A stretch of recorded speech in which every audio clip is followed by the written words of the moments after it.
What's up, guys? Today's review is going to be of a coaster that I haven't ridden basically 2 years. This is going to be Superman Ride of Steel at Six Flags America. First thing I'm going to talk about my thoughts, but first let's start with the stats. This coaster sits at a height of 197 feet, has a drop of 205 feet, which has a 68-degree angle, goes 73 miles per hour, and has a track length of 5,350 feet of track, which is pretty dang impressive. Because this coaster, I'm going to go off the limb here, I think this is a very underrated roller coaster. A lot of people do not talk about this roller coaster. They don't hate this ride, but they just don't talk about it much. People say the layout is bland, but honestly, even though it's bland, I don't mind the layout too much. I rode this coaster twice, and honestly, I'll talk about why I don't think it's layout. I think layout's bland later once we get to the ride experience. But this coaster has been operating for over 20 years, and I gotta say, it is still a pretty darn smooth ride. I did find there to be a little bit of a rattle, but honestly, it didn't bother me. I understand because it's starting to age a little bit. But this coaster is just such a big ride. You look at it, and it's just gargantuan. And even though it's 197 feet tall, it is still technically a hyper coaster because the drop is 205 feet tall. That's kind of the same scenario with the polished chariot. But this coaster has some pretty dang good airtime. I'm talking about those ejector hills, which we'll get to later. But this coaster, the airtime was what surprised me. I basically almost flew out of the ride. It was that strong. The airtime was just really impressive. And plus, the ride was long. I didn't mind the length of the ride at all, considering the fact that it has such a long amount of track.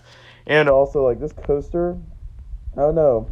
I know many people don't talk about it, but I just think this is probably the most underrated roller coaster that I've experienced. I've ridden plenty of underrated roller coasters. I think this is the most underrated. So let's get to the ride experience. So once you exit the lift hill, or you go up the lift hill 197 feet, then you go down a 205-foot drop, which you actually get a lot of airtime here. Then you go through this right turn, which does provide some good forces. Then you go into this airtime hump, which you get a good amount of floater airtime. The floater air on here is impressive. So then afterwards, you go into this first helix, which people complain about the helixes being forceless, and I gotta disagree. I thought these were pretty forceful, and believe it or not, on my second ride, I actually grayed out during this helix. It was a pretty intense element in my opinion.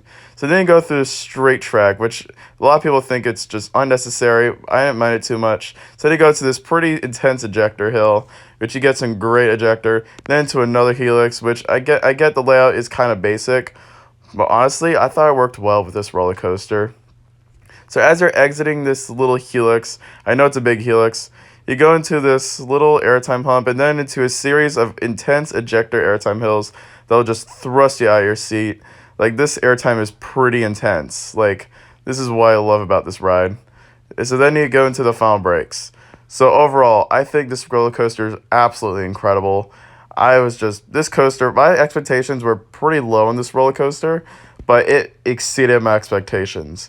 So for its overall score, I'm going to be giving it a 9.5. I know a lot of people would disagree with me, but this is just what I think. If honestly, if it had more airtime hills, I would think this would be a perfect coaster. To be honest with you, the layout was great, the length was fine. I didn't really have any problems with this roller coaster. So that's going to end this video. I hope you guys enjoyed this. Don't forget to like the video, comment down below what are your thoughts on this. Also, don't forget to subscribe for more videos in the future. And I have a playlist full of other roller coaster reviews you can check out. Also, don't forget to check out Theme Park Eye Productions on Instagram for more updates and content. I will see you guys next time, and have a theme-tacular day.